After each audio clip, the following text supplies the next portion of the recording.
It was just a wonderful script, but I had no idea that it was going to have the ongoing impact that it did until I got a note from the company that produced that show. There is a television show that has been dead for over 60 years, and it still makes network executives nervous. Not because of monsters, not because of aliens, not because of anything you can point to on a screen and call dangerous. It makes them nervous because of what it said about real people, real history, and real power. Rod Serling built a machine that looked like entertainment, but functioned like a mirror. And some of the reflections it produced were so uncomfortable that the people who owned that mirror decided it was safer to just cover it up and pretend it never existed. 3 of those reflections are what we are here to talk about today. 3 episodes that were pulled, buried, locked away, or quietly removed from circulation. And when you understand exactly why each one was considered too dangerous to air, you will realize that the problem was never the show. The problem was the truth sitting underneath it. Before we get into the episodes themselves, you have to understand the world that Rod Serling was operating in. Television in the late 1950s and early 1960s was not a creative medium in the way we think about it today. It was an advertising delivery system. The corporations that purchased commercial time did not simply buy 30 seconds between scenes. They bought influence over the content itself. They had the ability to read scripts before filming, suggest changes, demand rewrites, and, in extreme cases, kill a story entirely before it ever reached a camera. The creative people working inside that system largely accepted this as the cost of doing business. Rod Serling did not accept it. Serling had served as a paratrooper in the Pacific during World War II. He had witnessed violence, death, and the particular kind of moral ugliness that war produces in ordinary men. When he came home and started writing for television, he carried all of that with him. And it put him in immediate conflict with a system that wanted television to feel clean, comfortable, and safe for people sitting in their living rooms buying laundry detergent. He was not interested in clean or comfortable. He was interested in honest. His early career was a series of battles. He would write something that touched on a real issue, racism, war, class, corruption, and the studio system would sand down every sharp edge until the story was unrecognizable. The moment that broke him completely came when he tried to write a serious television drama inspired by the murder of Emmett Till, a 14-year-old black boy who was brutally killed in Mississippi in 1955. The script Serling turned in was direct and purposeful. The sponsors reacted with something close to panic. They demanded the setting be changed, the dialogue be softened, the Southern context be completely removed, and essentially every element that gave the story its meaning be stripped out before it could air. What remained when they were finished bore almost no resemblance to what Serling had written. That experience taught him something important. Direct confrontation with gatekeepers was a losing strategy. They had more money, more institutional power, and more time than any individual writer. But there was another way. If you wrapped your dangerous ideas inside something that looked harmless, something with rocket ships and foggy graveyards and strange music, the gatekeepers would wave it through without reading it carefully enough to understand what they were approving. That insight became the Twilight Zone, and for a while, the strategy worked beautifully. The show premiered in 1959 and immediately found a massive audience. Network executives thought they had purchased a quirky science fiction program that would keep viewers entertained without causing any problems. What they had actually purchased was a weekly platform for one of the sharpest social critics working in American media to say things that no other show on television was allowed to say. Episodes addressed nuclear fear, conformity, authoritarianism, racial prejudice, and the hollowness of the American dream, all wrapped inside stories about robots and time machines and haunted houses. The disguise held for a few seasons. But disguises have a way of slipping, and when they do, the reaction from people who feel deceived is often more intense than if you had been direct with them from the start. 3 episodes discovered this the hard way. In 1964, the United States was technically at peace, but the emotional aftermath of World War II was still very much alive in the country's consciousness. Veterans were still processing what they had experienced. Japanese American families were still carrying the weight of internment, of suspicion, of being treated as enemies in the country they called home. These were not comfortable topics, and the unwritten agreement in American public life was that they would be handled with extreme delicacy if they were handled at all. Rod Serling had no interest in delicacy. The episode he wrote that year, titled The Encounter, takes place entirely inside a single attic. There are only two characters. The first is a white American veteran named Fenton, a man who drinks too much and surrounds himself with relics from the Pacific War. The second is a young Japanese-American man named Taro, played by a very young George Takei, who knocks on Fenton's door looking for work as a gardener. Fenton invites him inside, and what follows is one of the most psychologically intense pieces of television produced in that entire decade. At the center of the drama is a samurai sword that Fenton keeps as a war trophy. He claims he took it from a Japanese soldier he killed in combat. As the two men talk, the conversation peels back layers of civility and begins exposing something ugly underneath. The sword seems to function almost as a supernatural presence, pushing both men toward honesty they would never have arrived at on their own. Fenton eventually admits something that destroys his own narrative of himself. He did not kill the sword's original owner in a fair fight. The man was attempting to surrender when Fenton killed him. That admission, delivered in a cramped attic in 1964, was an extraordinary thing for American television to put in front of its audience. But Serling was not finished. Taro is forced into his own confession. His father, he reveals, was not simply a victim of wartime prejudice. His father was an informant who helped facilitate the attack on Pearl Harbor. This detail drew enormous criticism from Japanese-American advocacy groups, who argued, with considerable justification, that the storyline reinforced a stereotype that had already caused devastating harm to their community during the war years. The backlash was immediate and came from multiple directions simultaneously. Veterans groups were outraged by the portrayal of Fenton as a man who had committed what amounted to a war crime. Japanese-American communities were furious about the Pearl Harbor subplot. The network, caught between two furious constituencies, made a decision that was less about principle than about self-preservation. The Encounter was removed from circulation almost immediately after its initial broadcast.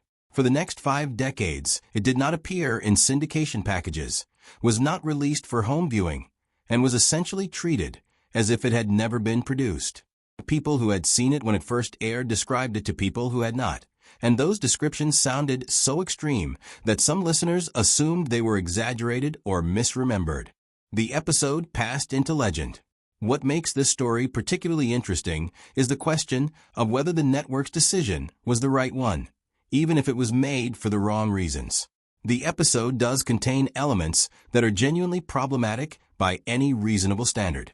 The Pearl Harbor subplot imposes a collective guilt onto a character in a way that reflects prejudiced thinking rather than challenging it.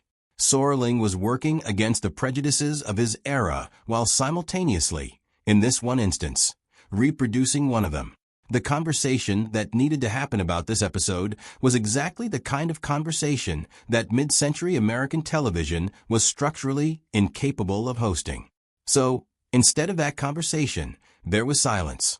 When the episode finally resurfaced in the digital era, the reaction was genuinely complex. Critics and scholars found themselves simultaneously impressed by the courage of the central premise and troubled by specific choices within it.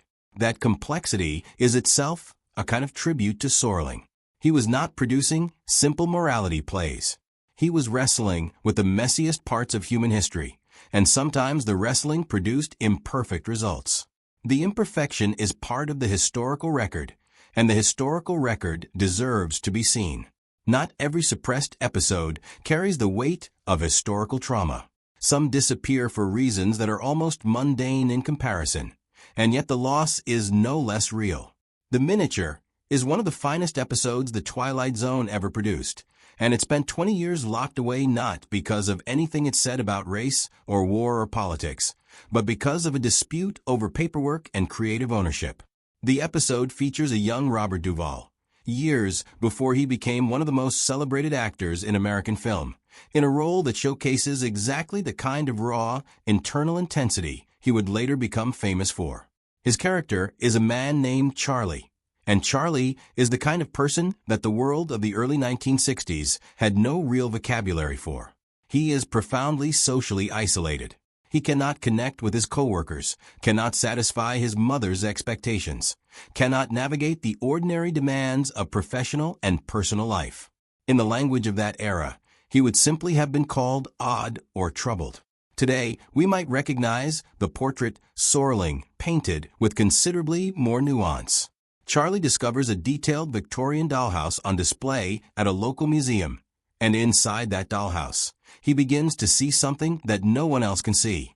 A small porcelain figure of a woman who appears to be genuinely alive, moving through the miniature rooms, playing a piano, living a quiet and self-contained existence, entirely cut off from the chaos of the outside world. For Charlie, this tiny world becomes an obsession that his family and the museum staff interpret as mental illness. From his perspective, it is the only place where peace exists. The ending of this episode is not a comfortable one, and deliberately so. Charlie does not receive help. He does not find his way back to ordinary life and rediscover its value. Instead, he chooses the miniature world. He shrinks down and enters it. And when the museum guards notice he is missing and look inside the glass case, there he is, a tiny figure sitting contentedly in a place where the real world cannot reach him. He wins, in a sense, by completely abandoning the premise that the world he was born into is worth engaging with. This was profoundly unsettling to audiences in 1963, and not just because of the supernatural elements. It was unsettling because Sorling refused to frame Charlie's choice as a tragedy. There is something in the final image that looks almost like peace, and the implication that withdrawing entirely from a painful world might actually be the rational response was not something that early 1960s television was prepared to endorse, even ambiguously. But as mentioned, that discomfort is not why the episode disappeared. Shortly after the miniature aired, a writer came forward claiming that the core concept had been lifted from a script he had previously submitted. The legal details of the dispute were never fully made public, but the network's response was immediate and comprehensive. The episode was pulled from all rerun schedules, removed from syndication packages, and effectively placed in legal quarantine. For roughly 20 years, it existed only in the memories of people who had caught it during its original broadcast, and in the whispered conversations of dedicated fans who had read about it in old television guides and correspondence. The legal situation eventually resolved itself, and the miniature was quietly restored to the catalog sometime in the 1980s. But 2 decades of absence had already done their work. An entire generation of viewers had grown up without access to it, and the episode had taken on the particular quality that forbidden things often acquire, an aura of significance that exceeded even its considerable actual merits. What stays with you when you finally watch, it is not just Duvall's performance, extraordinary as it is. It is the realization that Sorling was, in 1963, producing a sympathetic portrait of alienation and social withdrawal that most of the culture around him would have pathologized without hesitation. He saw something in Charlie's isolation that deserved to be taken seriously, perhaps even respected, and he put that perspective on screen at a moment when doing so required a genuine act of creative courage. The third episode in this conversation arrived from a different direction entirely, where the encounter was pulled because of the raw social nerve it struck, and the miniature was buried by legal conflict. Sounds and Silences occupies a stranger space. It is an episode that makes people genuinely uncomfortable in ways that are harder to categorize, and its removal from the catalog combined legal pressure with something more atmospheric and difficult to name. The story follows a man named Roswell Flemington, a shipyard owner who has built his entire identity around noise. He blares recorded sound at maximum volume in every room of his house. He shouts when a normal speaking voice would do. He is constitutionally incapable of tolerating silence because silence, to him, represents non-existence. If he is not making noise, he is not real. This is not presented as harmless eccentricity. It is presented as a form of psychological compulsion that has destroyed his marriage and alienated everyone around him. Then something shifts. The universe, operating by the particular rules of the Twilight Zone, decides to teach Flemington the lesson he has been avoiding his entire life. Every ordinary sound suddenly becomes physically unbearable to him. A dripping faucet sounds like an explosion. A ticking clock feels like a physical assault. He seeks medical help, and the treatment produces the opposite effect. He falls into complete silence. He cannot hear his own voice when he speaks. He cannot hear his footsteps on the floor. He cannot hear his own heartbeat. For a man who has spent his entire life using noise to confirm his own existence, this is not just a medical condition. It is an existential catastrophe. The episode works when it works because there is genuine psychological insight buried inside the heightened Twilight Zone premise. Flemington is not simply a loud and annoying man who gets his comeuppance. He is a person who has constructed an entire identity around external stimulation because the inner life, the quiet self that exists independent of the noise it makes, is something he has never been willing to encounter. The silence that destroys him is not a punishment from the universe. It is an encounter with himself, and that encounter is more than he can survive. The reason this episode joined the ranks of the disappeared is a familiar one by this point.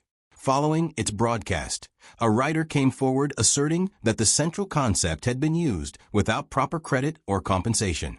The network, still navigating the cultural and legal aftermath of other controversies, chose the path of least resistance and removed the episode from circulation. It sat in a kind of limbo for years, available only to people with access to collector networks and archival recordings. There was also something else attached to this episode. Reports from people involved in the production described an atmosphere on set that was difficult to explain in ordinary terms. Cast and crew members spoke about an unusual tension that persisted throughout filming, a sense of unease that went beyond normal professional stress. Whether that means anything beyond the ordinary challenges of television production in the mid-1960s is impossible to say with any certainty. What is certain is that the episode's reputation acquired over the years of its absence, a quality that straight legal trouble alone would not have produced. It was not just a missing episode. It was a missing episode that people seemed almost relieved not to have to watch again. There is something worth examining in the pattern of how these episodes disappeared and what happened to them during their years of absence. In each case, removal did not produce the outcome the network presumably intended, which was for these particular pieces of television to simply stop existing in any meaningful sense. Instead, removal did the opposite. It transformed ordinary episodes of a popular television program into artifacts of forbidden knowledge, stories that people sought out specifically because they had been deemed too something, too racially charged, too psychologically disturbing, too legally complicated, to be seen by ordinary viewers. The Twilight Zone was already a show built around the idea that the surface of things conceals a different and more complicated reality underneath. Removing episodes from that show and driving them underground was almost too perfect a confirmation of everything the show's creator had been arguing for years.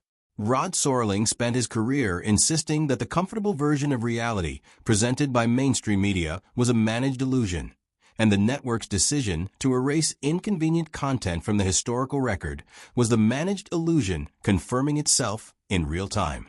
When the digital age arrived, and these episodes became accessible again through the efforts of collectors, archivists, and eventually the platforms that acquired the rights to the full catalog, the reception was striking. People who watched The Encounter for the first time in the 2000s or 2010s were not watching it the same way audiences in 1964 had watched it. They were watching it with the knowledge that it had been hidden, which changed the experience entirely. Every frame carried the weight of its own suppression.